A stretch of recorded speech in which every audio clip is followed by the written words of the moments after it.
Good morning, everybody. I have another video for you today, partially because I actually forgot a shape yesterday, but that's okay because that video is getting really long anyways, so it's pretty nice that I can split it up. And I actually wanted to do some word problems with you guys today because I noticed that the practice from the unit package has a lot of word problems for this one, and I just want to clear up a few things. So some of the word problems I'll do today, I think I have two. Yep, they look a lot like the ones that you have in your work, so no problem. So the first thing I want to talk about here is a square-based pyramid. So what a square-based pyramid looks like, because my drawing is not very good, looks something like this. So you have a square base on the bottom, just like it says in the name, and then you have four triangles that are all kind of pointing up to this one point called the apex. You don't really need to know that, but it's like the apex of a mountain. And all four of these triangles are the same, and that's only because the bottom is a square and each of these sides are the same, because that's how squares work. Now a rectangular base pyramid, there's actually going to be two pairs of different triangles, but you don't have to worry about that today, just because we're working with a square-based one. So here's the formula that we have here. Hopefully you guys can see that. So it's surface area equals 2 times the base. So that'd be the bottom line. And remember, it's a square on the bottom, so they're all the same. Times the slant. So that's kind of like the cones yesterday. It's the height of the triangle itself, so not the height of the actual 3D shape. Plus the base squared. And that just accounts for the square on the bottom, right? Side times side, that's how you find the area of a square. Same as here. One thing I want to do before we do this problem, though, is I just want to tell you how we got this formula here. So hopefully you guys can see that. Yeah, so if you remember from a few days ago, the area of a triangle, it's 1/2 the base times the height. Now, a triangular pyramid, or sorry, a square-based pyramid, it has four triangles and they're all the same. So if I just took this triangle formula and times it by 4, here's what happens. 4 times 1/2 is equal to 2.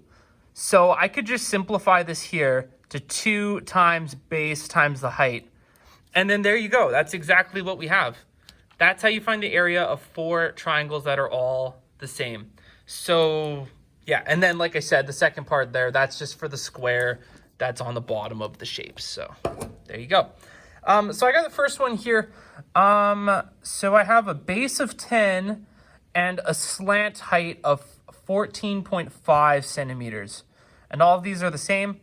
And just like yesterday, I'm going to plug them into my formula. So surface area equals 2b times s plus b squared. My base is 10, and my slant height, that is 14.5. So I'm going to have 2 times 10 times 14.5 plus 10 times 10. And I think I can actually do this without a calculator. That's 20. And you know what? I doubt myself today. I'm actually going to use a calculator. So 2 times 10 times 14.5. I think that's 290. Oh, it is 290. I guess I didn't need it. Plus 10 times 10, that's 100. And then I add them together and I get 390 centimeters squared because it's surface area. There we go. Let's do a word problem now. So a rectangular Christmas tree box measures 35 inches. Remember that little quotation mark symbol? That means inches.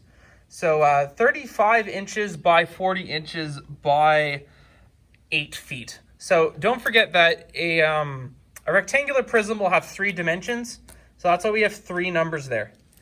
How many inches squared of cardboard is needed to make the box? So if we're talking about the amount of cardboard needed, we're just talking about the surface area of the shape, right? Because the cardboard is kind of like the area, the amount of cardboard we're going to need. It's kind of tough to explain that, but I can do a quick little picture here too to help out. But let's see here. So we got the front, that's a rectangle. then the back, that's the same rectangle. And then these long lines here, those are all going to be the longest side of the Christmas tree box, which is 8 feet. And then the other two, whatever, we'll say that's 40 inches and 35 inches. Now, if I'm going to find the surface area of this, I need every single measurement to be in the same unit. And since the question is saying how many inches squared, the only thing I'm going to do is I'm going to turn that 8 feet into inches. Now there's 12 inches in a foot, so I'm going to do 8 times 12, because there's 8 groups of 12 inches, and I get 96 inches. And from there, I can just take my surface area formula from yesterday, which I don't have in front of me, but that's okay, because I remember it. So for a rectangular prism, its surface area equals 2 times the length times the width, plus 2 times the length times the height, plus 2 times the width times the height. And I'm just going to plug in my numbers. So we'll call this the height, that the width, and that the length. And let's plug everything in. So 2 times 96 inches times 40 inches plus 2 times 96 inches times 35 plus 2 times 40 times 35. Now I'm going to do each multiplication separately. Sorry, everything got kind of crunched on the side here. So 2 times 96 times 40, I get 7,680 plus the next one there, 6,720, and then the last product here, 2 times 40 times 35, I get 2,800. And now I just have to add them together and I'm done.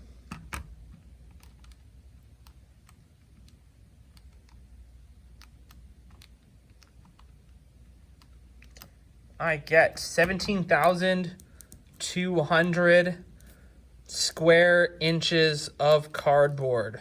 That is my answer. And I have one more on the back here.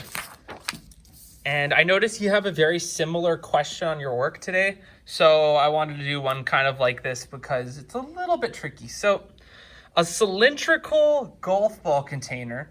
Now when something's a cylindrical shape, it just means it's a cylinder. So circle on the top, circle on the bottom, and they're connected with like a wrap.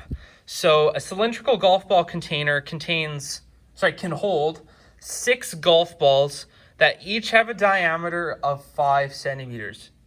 What is the surface area of the container? So let me try to draw a bit of a visual here because I have a lot of room on this page. So let's say I have the container here. Okay, so it's in the shape of a cylinder. Terrible drawing, that's okay. And it can hold 6 golf balls perfectly. Okay, so 1, 2, 3, 4, 5, 6. Pretend like those are all the same. And then you get right to the top of the lid there. Now, each golf ball has a diameter of 5 centimeters. So what that means is from the bottom of the golf ball to the top, it's 5 centimeters. And that goes for every single golf ball, even though my drawing is terrible and they all look different. So pretty much what that means is if you go from the bottom of the bottom golf ball all the way to the top of the top golf ball, that'd be 5 plus 5 plus 5 plus 5. And we would end up with 30 centimeters. The golf balls together are 30 centimeters high. Now, what about the other direction? Because for a cylinder, we need a radius and a height. And right now we only have the height. Well, that's not so bad because the width of the golf ball container is going to be the same as the diameter of one of the golf balls. And since this is a sphere shape, the radius going this way, left to right, or the diameter going left from right, is going to be the same as the height. So that means the diameter across here is 5 centimeters as well. Now remember, for our formula, we actually need the radius. So it's going to be half of 5 centimeters, which is 2.5 centimeters. Okay. So yeah. Let's find the surface area now. So the surface area of a cylinder. I don't have it in front of me, so I have to remember it off the top of my head. I believe it is 2 times pi times the radius times the height plus pi times the radius squared. No, sorry, 2 times pi times the radius squared, because there's 2 circles and they're the same. Let's plug in our units here. So 2 is 2 times pi times our radius, 2.5 centimeters, times our height, which is 30, plus 2 times pi times our radius once again, which is 2.5, times 2.5 again. Remember, it's squared, so that means we times it twice. And let's work it out now. So the first bit there, 2 times pi times 2.5 times 30. If I go to the nearest hundredth, it's going to be 471.24 plus 2 times pi times 2.5 times 2.5. I get 39.27, and I just have to add those together. 510.51 centimeters squared. So that was a little bit of a tricky problem, but luckily it's very similar to that one that you have in your work. So yeah, good luck today. Good luck with part B, and I will talk to you guys tomorrow. Bye.